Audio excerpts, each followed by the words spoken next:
You wanted the best. You've got the best podcast. The hottest podcast in the world.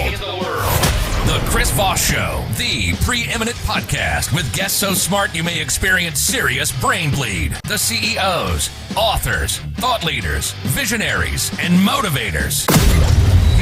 Get ready. Strap yourself in. Keep your hands, arms, and legs inside the vehicle at all times, because you're about to go on a monster education roller coaster with your brain. Now, here's your host, Chris Voss. Hi, folks. It's Voss here from the ChrisVossShow.com. Ladies and gentlemen, there are ladies things that makes it official. Welcome to the big show. As always, the Chris Voss Show is a fan that loves you, but doesn't judge you, at least not as harshly as the rest of the world, because we're nice people over here. Go to Goodreads.com/Chris Voss, LinkedIn.com/Chris Voss, Chris Voss won the TikTokity, and all those crazy places on the internet. We always have the most amazing, brilliant, smartest guests. You know, you'll always notice we never platform weirdness or conspiracy or nuttiness. The only nut here is me. As always, refer the show to your family, friends, and relatives. The latest book that is coming out March 11th, 2025 is called A History of the World in 6 Plagues, How Contagion, Class, and Captivity Shaped Us. From cholera to COVID-19. Edna Bonhomme joins us on the show with us today. We're going to be talking to her about her insights and some of the stuff she's written in this amazing new tome that she has. She's a historian of science, culture, writer, and journalist based in Berlin, Germany. She writes cultural criticism, literary essays, book reviews, and opinion pieces. Her writing explores how people navigate the difficult states of health, especially subjects that can discuss contagious outbreaks, medical experiments, reproductive assistance, or illness narratives. She's a contributing writer for Freeze magazine. Her writing has appeared in having a day here. Al Jazeera, The Atlantic, The Baffler, Berliner Zeitung. I'm going to guess at that because I'm German, but from the 1800s. Esquire, they had different language back then. The Guardian, London Review of Books, The Nation, Washington Post, among other publications. She's a graduate of Princeton University's PhD program in the history of science. Welcome to the show. How are you, Edna? I'm doing great, and thank you for having me. Thank you for coming. We certainly appreciate having you. So give us any .coms. Where do you want people to find you on the interwebs? So people can often find me on, or information about me on my website, www.ednabonhomme.com, or on Instagram, which is my last name, Bonhomme, and yeah. So give us a 30,000 overview. What's inside your new book? The purpose of this book and what I write about is the history of modern epidemics, and more specifically 6 epidemics and how they've been fueled by forced labor, confinement, and austerity.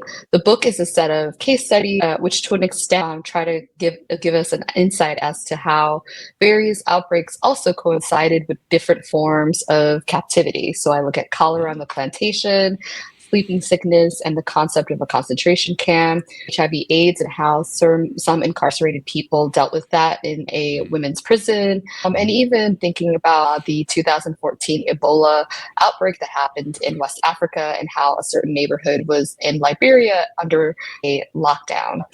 So the book is historical, but it's also thinking about the ways in which literature has talked about plagues. It's a little philosophical at times, and there's also some personal memoir in it as well. Oh, so it's a little bit of your story, your history, and growing up.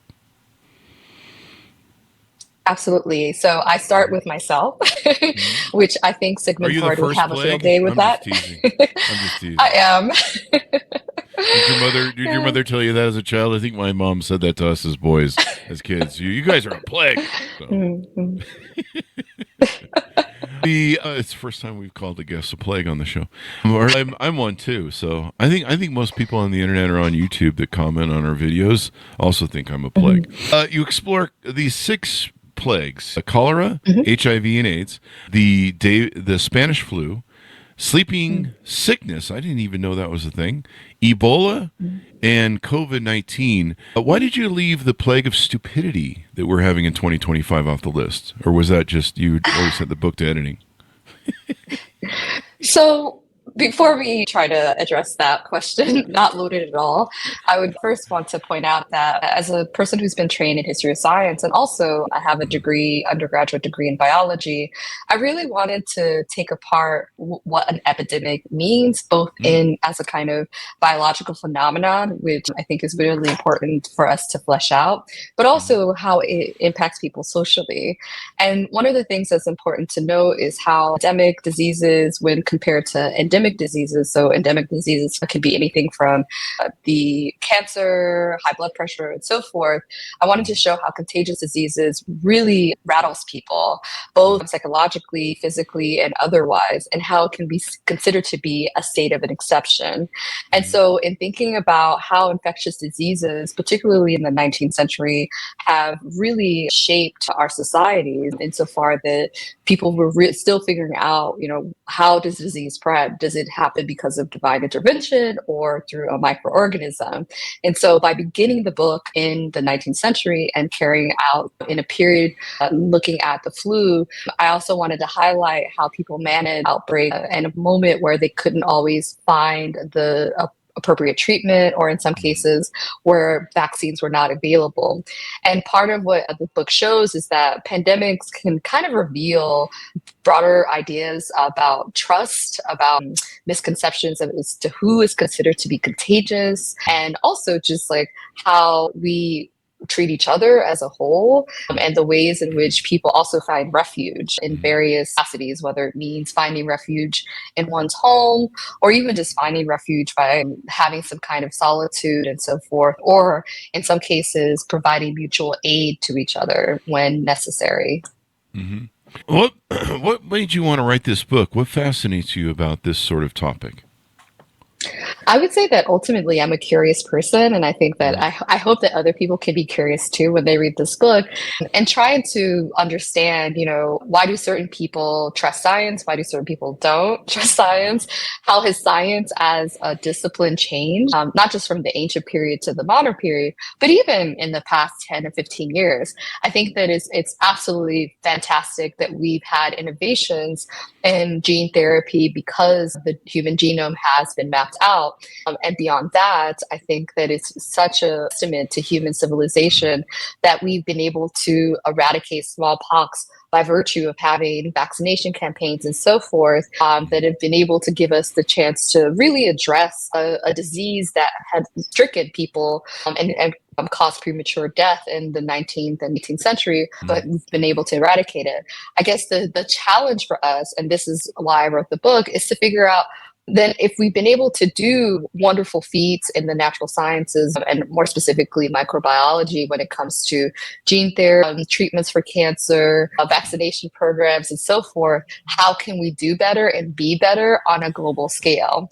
What would it mean for us to not just have universal healthcare in places like Western Europe, so in the UK and Germany and so forth, but to do that on a global scale and redistribute sources so that whether you're in Baku or Kampala or Bogota, you can still have access to universal care and have a healthy and safe life. And so looking at case studies and the states in which people are pushed to their limits, and and people are also pushed to their limits in health departments, I think it's important to also consider how we can prepare for the next pandemic. We definitely want to be prepared better next time. It was interesting to me how far off the rails people went with COVID. I mean, any sort of event that is hard for people to handle, 9/11, the blowing up the space, anything that's extraordinarily too much for people to handle, a lot of times they'll go into conspiracy theories and they have all sorts of different ways of coping that sometimes are quite interesting. You talk in your book about how it seems to affect the poor and minorities more than anything else, where they seem to suffer the most. There's a line from Nature I wish I could quote that says something about that. But the poor always seem to be the ones who bear the brunt of this. You look at the AIDS crisis in Africa during the 80s and the 90s.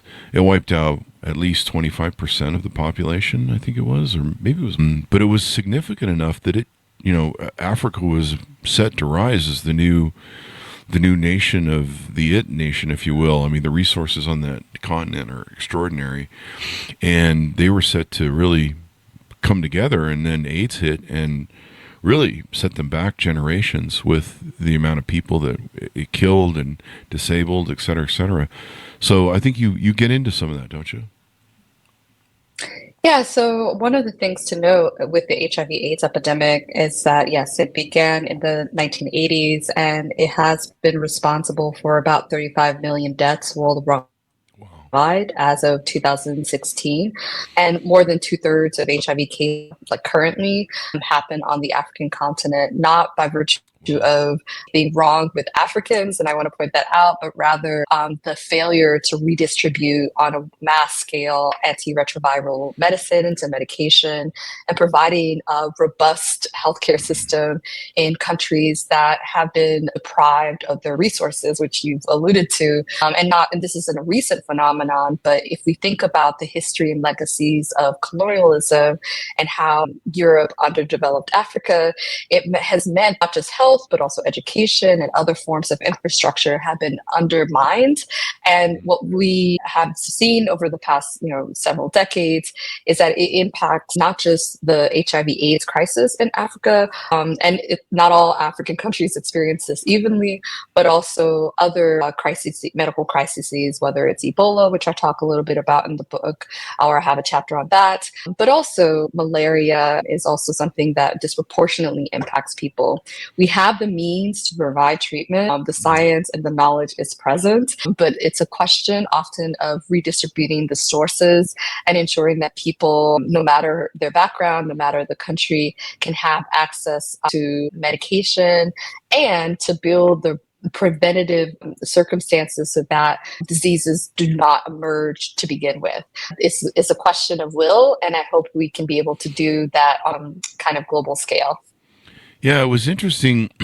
I imagine you document in the book the same thing kind of happened with COVID, where America had all the great medications that we're always spending oodles of money on, I guess, and countries like Africa and other countries that didn't have access to it. It became America first. We're going to save our people first, and I think like one of the strains, I believe one of the major strains came out of Africa because we didn't help them. Wasn't it? It starts with an S. It was the strain of COVID that kind of made a second round. It kind of turned it into a whole second wind.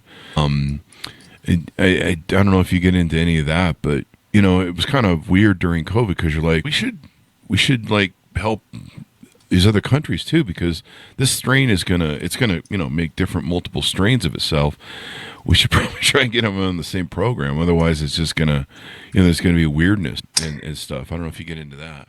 I do want to point out that Africa is not a country, because I think you said that Africa was one of the countries that had the outbreak. But one of the things and I point that out just to say that Sure. and demarcate that you're right to say that there were different strains of COVID that emerged in 2020 and 2021. And like any viruses, because they want to be able to survive, often will mutate and replicate, or they replicate and they mutate so that they can be able to live far longer, because often our bodies will have an immune response to fight off a virus. And so we had witnessed, or scientists documented, that the various strains that emerged were Omicron, Delta, Alpha, and so forth. There was a period where some of those strains, the first cases would be found in specific places. So there was a strain that had been found in the UK that they called the Kent strain, Kent, England, that is. There was a strain that was found that was first detected in South Africa. But there was also strains discovered elsewhere with varying severity. And it's important to note that the finding a strain or detecting it in a particular place doesn't necessarily mean that it emerges there. In fact, that's something that I talk a little bit about in my flu chapter, where I point out that sometimes historically, when strains of a disease such as flu, or in this case COVID, have been found in a specific place, it doesn't mean it necessarily emerged there. What it means is that the scientists and the people who are doing the work of trying to document the rise and fall of a disease are testing it out in ways that maybe it's not always happening somewhere else. So I think it's also important to be careful around that label of place as being the sole origin of a disease or an outbreak. Well, thank you for that correction, because that's important to know. This is why we have you on the show. I learn more from our guests than I don't know. Maybe my audience members learn more, but I learned so much from the brilliant people we have on the show, like yourself, that do the research. What it seems like in your career and going over the bio, you kind of have a focus on this sort of thing. What draws you to talk about this, write about this, study this, et cetera, et cetera? Yeah, so I think that I'm very curious about the world as a whole, and I often feel that there's more for me to learn. And I would say that, and when it comes to the natural sciences, because it's constantly developing with respect to peer-reviewed research and so forth, there's a basic level of just being able to read the scientific articles and journal articles in which people have spent years of their lives trying to answer basic questions about how the body is able to change, how it's able to respond to diseases and so forth. And I think that on that level, this is something that drives me to do the research and writing that I do. But then there's another level that, as a human and as someone who loves to read, who's inspired by literature, I also want to see how people respond to that scientific work. What is the work, which is why in the book, I'm also thinking about cultural reception. I write about Virginia Woolf and the fact that she wrote Mrs. Dalloway, which is ultimately happening, a book that is set in the backdrop of the flu outbreak of 1918, 1919. But I also think about how people who've been sick, have had to deal with cancer, such as Audre Lorde and Boyer, and so Susan Sontag, how they write about their illnesses and how they use their kind of education as philosophers to think about how the intimate lives of being a person who's undergone disease also shapes how we as humans make art, make literature, write poetry. And so, and because of my inspiration by the world, I'm also thinking about how science both helps to fuel and inspire art, and how art also inspires science. It's it's an interesting journey in how we've survived things. I think some of these ways that we choose to survive are kind of interesting. What do you think about the measles outbreak going on right now? I'm sure you're familiar with what's going on. There's actually a couple people starting to die. They're kind of in some of these, I guess, weird cities or towns that kind of have a adverse thing to vaccinations. But to see measles start a comeback and start killing people is quite extraordinary. Like, I had to call my mom and be like, did I ever get measles? I couldn't remember if I did or not. I remember chickenpox. Mm-hmm. Yeah, so measles is a highly contagious infectious disease that has suddenly taken an uptick or a surge in 2025, with more than, as of early March of 2025, over 250 cases that have been reported across multiple states in the U.S., with 2 confirmed deaths, one of those deaths being of an unvaccinated child. And even if someone doesn't die from it, it can lead to life-threatening complications if one doesn't have protection from the disease. And part of what reduces the likelihood of having measles is by having being vaccinated against MMR, which is measles, mumps, and rubella, which can have a 97% effectiveness. And of course, there are some people, for whatever reason, such as their immune system, or they're immunocompromised and so forth, that might not be able to get vaccinated. But for the most part, many people, or not most people, can. And because over the past couple decades, there's been a reduction of measles vaccination in the United States, some of which is due to mistrust of vaccination as a whole and the rise of vaccine skepticism. That is believed to be part of why there are less people who are protected, not just from measles, but from other things. It's somewhat of a public health crisis, and that, but precisely because a disease that had been nearly absent from our kind of public life is now having a comeback. I think this is a moment in which it's going to be the duty of public health officials, nurses, physicians, educators, everyday people to really think about the science of public health and its relevance, and also the history of public health and how we can or try to, or we should do better as to protecting people, not just as individuals, but on a mass scale. If people have doubts and are feeling distrustful, how do we answer their questions? How do we provide spaces so that people can learn more about not just measles, but other infectious and contagious diseases? Yeah, the death of expertise. I mean, it's really interesting how we've created this world where the people who are the smartest ones and trained to be smart, they've gone to school, they've done the PhDs like you have and different things, somehow these people's study, experience, knowledge, true knowledge, let's put it that way, are somehow overridden by some mom in, I don't know, Pennsylvania who, I don't know, just got off a crack binge and she thinks that, science is bad or something. I don't know. And we're in 2025. That's what just kills me. I mean, COVID was interesting to watch. I don't think it helped that there was a leader of the country who was stirring conspiracy and stirring all sorts of weirdness instead of embracing science. But, elections have consequences, let's put it that way. But to see us fall into that, and more, like the conspiracies have just spread over COVID and vaccinations and all this sort of stuff.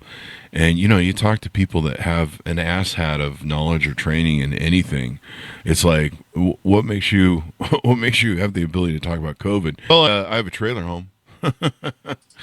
So, but seriously, I mean, we need to get back to where we respect people who know what they're doing, who are trained in what they're doing, who have legitimate experience, who have legitimate knowledge, and trust that more. I mean, I don't think we need to trust it blindly, but we need to trust smart people more, because the dumb people are just running the show, and it's fucking getting weird these days. I don't know if you've seen the place lately, Edna, but it's getting a little weird around here. Yeah. Anyway, So I think one thing I would say is that I would try as much as possible, and I hope we can, as a society, not talk down to people, because it seems as if people don't often react great that way, but to really build community structures and programs so that there can be that space so that people can trust scientific authority more, and that scientists also feel comfortable and safe to know that if they are disseminating information, that they're not going to be attacked by certain individuals or groups. So it's a question of moving from the individualism that is very rife and open in the United States and towards a society where people feel like they have a collective responsibility for each other. Yeah, the collective responsibility. I like that, and I mean that's what we were doing during COVID. Wearing the masks, and especially at the beginning. Like everyone seems to forget about the beginning, where no one knew what was going on, and we were filling body bags and trucks, and there was a reason we did that. And some people look back on that and they go, "That got out of hand." The initial point was to keep the hospitals from overflowing. Like everyone seems to forget that. So anyway, give us your final thoughts and pitch out to people to order up the book as we go out. Any .coms you want them to find you on? So before I say that, one thing I would also make the case for in the United States is that I hope that people can also strive toward having universal health care. That's one of the major lessons that we learned from the pandemic. Oh, really? That we should actually have a universal health care program in the United States. But people can find me again on my website, www.ednabonhomme.com. And also I have a Substack. So it's BONHOMME.substack.com. And the Substack is called Mobile Fragments. And you can get information about my thoughts, my essays, book reviews, and also events that I'm doing in Europe and beyond. Thank you very much, Edna, for coming on the show. We really appreciate it. Thank you for having me. Thanks, Minus, for tuning in. Order up her book wherever fine books are sold. It is called A History of the World in 6 Plagues, How Contagion, Class, and Captivity Shaped Us from Cholera to COVID-19, out March 11th, 2025.